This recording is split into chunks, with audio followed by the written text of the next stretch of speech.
दोस्तों हाजिर हैं एक और रिपोर्ट लेके।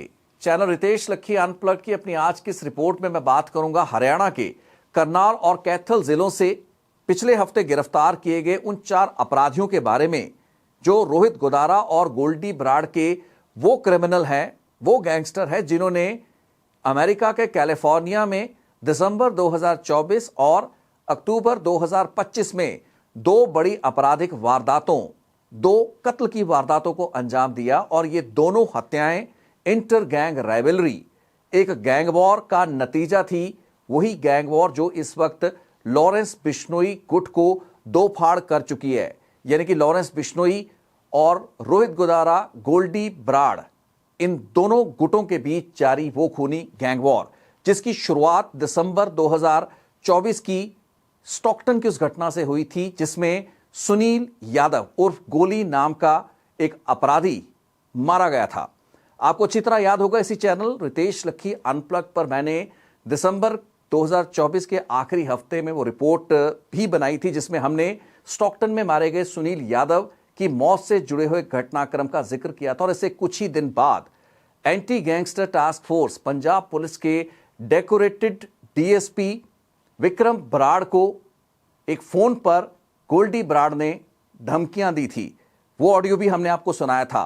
सो उसी घटनाक्रम से जुड़ी है हरियाणा पुलिस के एसटीएफ द्वारा पिछले हफ्ते की गई इन अपराधियों की गिरफ्तारियों का ये पूरा घटनाक्रम।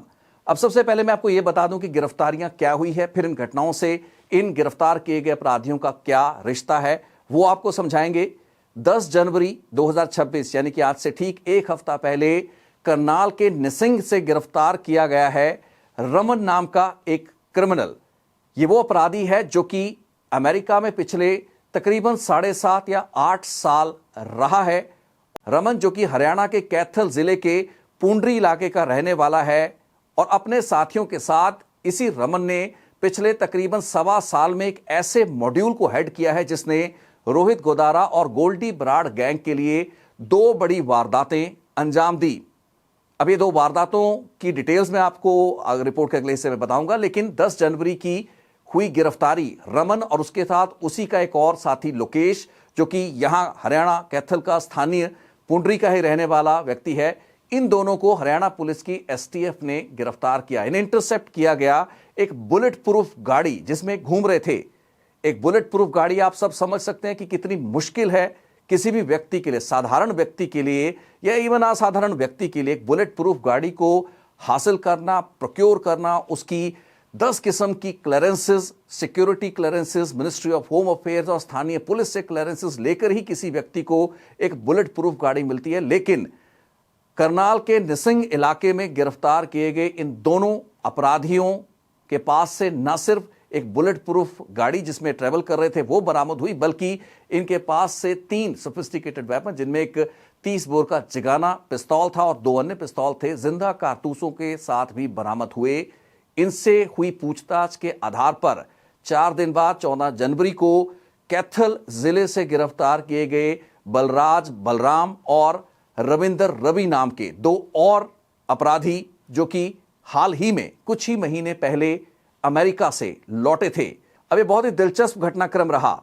अमेरिका से लौटा रमन, बलराज और रवि एक ऐसा मॉड्यूल चलाते थे गोदारा और बराड़ गैंग के लिए जिसने इस गैंग के अब विरोधी बन चुके लॉरेंस बिश्नोई के एक सक्रिय हैंडलर, एक एक्टिव हैंडलर हैरी बॉक्सर को न्यूट्रलाइज करने की कोशिश की।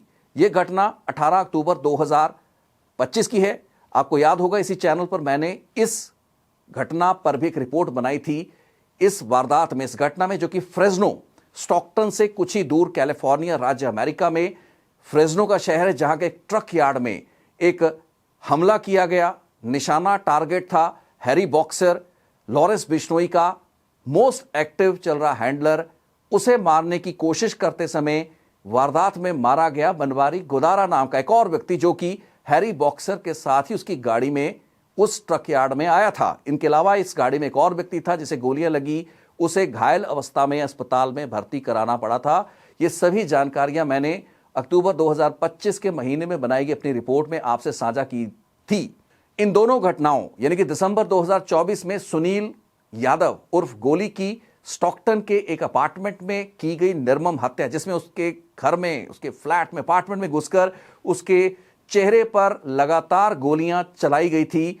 और अक्टूबर 2025 जब हैरी बॉक्सर को निशाना बनाने के चक्कर में कत्ल कर दिया गया बनवारी गोदारा को, इन दोनों वारदातों की जिम्मेवारियां रोहित गोदारा और गैंगस्टर गोल्डी ब्राड के गैंग द्वारा ली गई। और इन वारदातों को अपने अब विरोधी बन चुके लॉरेंस बिश्नोई ग्रुप के सदस्यों को मारने और उनको खत्म करने और निपटाने की नीयत से अंजाम दिए गए मंसूबों के रूप में बताया गया।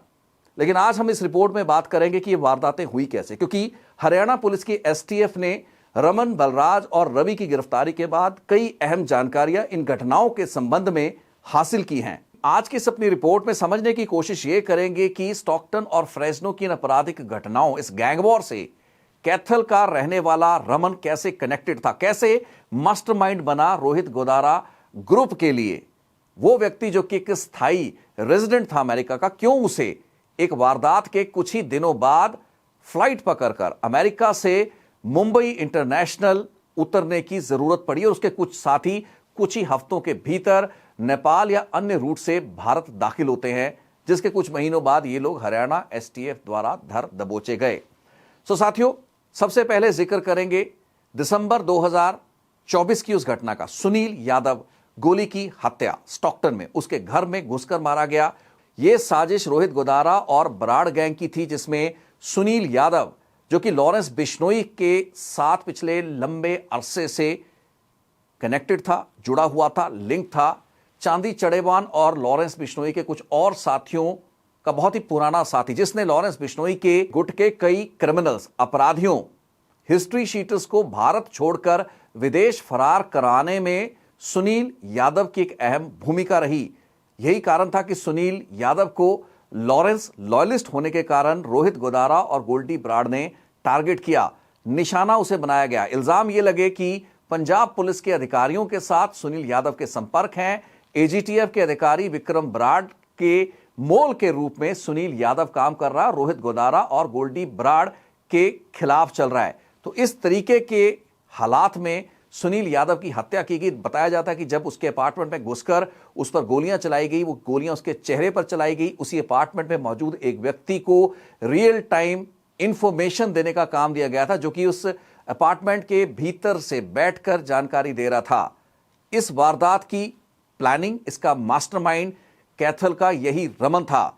एसटीएफ हरियाणा ने अपनी पूछताछ, जो इन्वेस्टिगेशन रमन से की, उसमें यह चीज स्पष्ट हुई कि रमन ने इस वारदात यानी कि सुनील गोली की स्टॉकटन में की गई हत्या के लिए विदेशी शूटर्स को, जिसमें से एक शूटर को मिल नाम के एक किलर के रूप में आइडेंटिफाई किया गया है।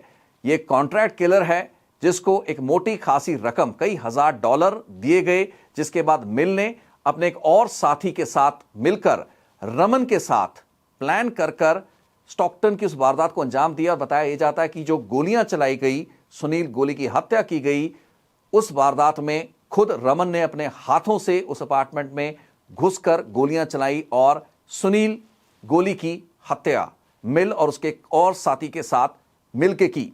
इस घटना के कुछ महीने बाद अक्टूबर 2025 आ जाता है और इस बार टारगेट पे था हैरी बॉक्सर, जो कि इस वक्त तक कई बड़ी वारदातों को राजस्थान, पंजाब के इलाकों में अंजाम दे चुका था। हम सभी जानते हैं कि अबोहर के कारोबारी की हत्या हो या श्री गंगानगर राजस्थान के कई इलाकों में कारोबारियों और राजनेताओं से रंगदारियां वसूलने, उनको धमकियां देने या उन पर हमले करवाने की वारदातों की बात हो, इन सभी वारदातों में लॉरेंस बिश्नोई के मुख्य हैंडलर्स के रूप में आरजू बिश्नोई और हैरी बॉक्सर का उभार पिछले कुछ महीनों में हुआ है। तो उसी हैरी बॉक्सर को निशाना बनाने की नीयत मंसूबे से गोदारा और ब्राड गैंग ने एक बार फिर सुनील यादव गोली हत्याकांड में इस्तेमाल किए गए मॉड्यूल को यह जिम्मा दिया, जिसके एवज में इनको कई हजार डॉलर दिए जाने थे। इसमें से $7,500 रमन द्वारा मिल को, उसी शूटर को, उसी कातिल को जो कि सुनील गोली हत्याकांड में शामिल था, उसको दिया गया। यह एक पेशगी थी, एडवांस था, जिसके बाद फ्रेस्नो के उस ट्रकयार्ड में हैरी बॉक्सर और उसके साथ गाड़ी में बैठे 2 व्यक्तियों पर घात लगाकर एक हमला किया जाता है। अब एसटीएफ हरियाणा के सामने जो बयान इंटेरोगेशन में जो तथ्य सामने आए हैं, रमन ने जो कुछ भी पुलिस को बताया है उस मुताबिक 18 अक्टूबर 2025 की उस वारदात, फ्रेस्नो की उस घटना के समय उसी इलाके में, उसी ट्रक यार्ड में खुद रमन और उसके कुछ साथी, जिनमें बलराज और रविंदर में से एक था, ये दोनों वहीं मौजूद थे। बेशक इस वारदात में कॉन्ट्रैक्ट किलर मिल और उसके हमलावर साथियों के साथ खुद डायरेक्टली रमन इस बार इन्वॉल्व नहीं था, लेकिन घटनास्थल पर वो एक और साथी के साथ मौजूद था और पूरी घटना को देख रहा था, मॉनिटर कर रहा था। इस पूरी घटना का मास्टरमाइंड रमन को ही बताया गया है, यानी कि हैरी बॉक्सर लॉरेंस बिश्नोई के मुख्य हैंडलर को मारने का पूरा प्लान, उसकी एग्जीक्यूशन का जिम्मा रमन के पास था। लेकिन इस वारदात में जो व्यक्ति मारा गया, बनवारी गोदारा, जिस पर हमने एक रिपोर्ट बनाई थी, बनवारी गोदारा को एक ऐसे व्यक्ति के रूप में इस इंटेरोगेशन में आइडेंटिफाई किया है रमन और उसके साथियों ने, जो हैरी बॉक्सर की लोकेशन और उसकी जानकारी विरोधी गैंग तक, यानी कि गोदारा गैंग तक पहुंचा रहा था। सो फ्रेस्नो के उस ट्रक यार्ड में होता यह है कि घात लगाकर उस गाड़ी जिसमें हैरी बॉक्सर, बनवारी गोदारा और एक और व्यक्ति सवार थे, उस पर हमला किया जाता है मिल और उसके साथियों द्वारा। लेकिन इस वारदात में हैरी बॉक्सर बाल बाल बच गया और गोलियां बनवारी गोदारा और एक और व्यक्ति को लगी, वही बनवारी गोदारा जो कि शायद अपने विरोधियों को हैरी बॉक्सर की जानकारी दे रहा था। इस वारदात में मारा गया, ढेर हो गया और उसके साथी को घायल अवस्था में अस्पताल में भर्ती करवाया गया। इस वारदात यानी कि 18 अक्टूबर 2025 की फ्रेस्नो की इस वारदात, जिसमें निशाना हैरी बॉक्सर को बनना था, लेकिन ये एक असफल वारदात इस नजरिए से थी। इस वारदात के महज 3 दिन बाद क्या ऐसे हालात बने और क्या ऐसी नौबत आई कि रमन को अमेरिका से फ्लाइट पकड़कर मुंबई इंटरनेशनल एयरपोर्ट उतरना पड़ा, जिसके बाद कई महीने तक वो भारत में रहा। अब हरियाणा एसटीएफ को अब तक दी गई जानकारी में ये तथ्य भी उभरे हैं कि इस वारदात के कुछ ही दिन बाद जहां रमन फ्लाइट पकड़कर भारत वापस लौट चुका था, वहीं उसके और 2 साथी जो कि पिछले कुछ सालों से अमेरिका में उसके साथ थे, यानी कि बलराज उर्फ बलराम और रविंदर रवि, ये दोनों भी कैथल के पुंडरी इलाकों के रहने वाले हैं। ये भी कुछ हफ्तों के भीतर ही भारत आ जाते हैं। हालांकि इनके भारत वापसी का रूट अलग था, ये डायरेक्ट फ्लाइट से ना आकर नेपाल के रूट से होते हुए भारत प्रवेश करते हैं, जिसके बाद कई महीने तक ये लोग हरियाणा में कैथल के इसी इलाके में थे, जिस दौरान इन्हें एक बुलेट प्रूफ गाड़ी और सोफिस्टिकेटेड हथियारों की जरूरत थी। अब इन तमाम महीनों में वही रमन, बलराज, रविंदर रवि और उसका एक और साथी लोकेश, जो पिछले हफ्ते गिरफ्तार किए गए हैं, इनकी जान को किस ग्रुप से ज्यादा खतरा था? वो लॉरेंस बिश्नोई का ग्रुप जिसके एक सक्रिय हैंडलर हैरी बॉक्सर को मारने के लिए एक असफल प्रयास किया गया, या फिर वो ग्रुप जिसने कि इस वारदात के लिए जिम्मा दिया था रमन को, वही रमन जिसने सुनील गोली हत्याकांड को बाखूबी सफलता से अंजाम दिया। लेकिन हैरी बॉक्सर पर किए गए हमले में बनवारी गोदारा, वो व्यक्ति जो गोदारा और बराड़ गैंग की मदद कर रहा था, हैरी बॉक्सर को निशाना बनाने के उनके मंसूबे के लिए उसी की हत्या कर दी गई। सो रोहित गोदारा या लॉरेंस बिश्नोई ग्रुप में से किस ग्रुप से रमन, उसके साथियों बलराज, रवि और लोकेश को ज्यादा खतरा था? बुलेट प्रूफ गाड़ियों में वो घूम रहे थे। सो बहुत ही दिलचस्प घटनाक्रम था। अमेरिका के स्टॉकटन और फ्रेस्नो की 2 बड़ी वारदातें, घटनाओं की गुत्थी हरियाणा की एसटीएफ द्वारा पकड़े गए इन अपराधियों के साथ सुलझ गई है। इनफैक्ट शूटर्स, मास्टरमाइंड सभी गिरफ्त में हैं। मिल नाम का वो कॉन्ट्रैक्ट किलर जो कि एक ब्लैक बताया जाता है और अपने साथियों के साथ मिलकर हजारों डॉलर की सुपारियां लेकर किसी भी व्यक्ति के लिए कॉन्ट्रैक्ट किलिंग करता है, गोदारा और गोल्डी बराड़ के लिए एक इफेक्टिव हथियार के रूप में इस्तेमाल किया जा रहा था और उसको हैंडल कर रहा था रमन, जो कि इस वक्त हरियाणा पुलिस की गिरफ्त में है। इस केस और उन 2 हत्याकांड से जुड़े हुए इस मास्टरमाइंड की हरियाणा में हुई गिरफ्तारी के बाद अमेरिका की अथॉरिटीज, वहां की लॉ एनफोर्समेंट एजेंसीज को भारत सरकार और डिप्लोमेटिक चैनल्स के जरिए हरियाणा पुलिस पूरी स्थिति से, पूरे खुलासों से अवगत करवाने के लिए अपनी कार्रवाई को आगे बढ़ा रही है। तो साथियों, एक बहुत ही दिलचस्प घटनाक्रम था। स्टॉकटन, फ्रेस्नो, अमेरिका में वारदातें करने के बाद 7-7, 8-8 साल वहां रहने के बाद ये शूटर भारत हरियाणा में वापस आकर बुलेट प्रूफ गाड़ियों में हथियारों से लैस होकर घूम रहे होते हैं। यहां धर दबोचे जाते हैं और वो सारी की सारी गुत्थियां खोल देते हैं जो स्टॉकटन, फ्रेजनो और इस गैंग की जो गैंग वॉर जारी है उसके अलग अलग किरदारों के बारे में ज्यादा बेहतर से पुलिस को एक अंदाज देने में सहायक साबित हों। सो अपनी आज की इस रिपोर्ट को इन्हीं कुछ जानकारियों के साथ आपसे साझा करते हुए मैं इजाजत आपसे लूंगा, एक और रिपोर्ट के साथ मिलने के वायदे के साथ। बहुत बहुत शुक्रिया, धन्यवाद इस रिपोर्ट को अपना समय देने के लिए।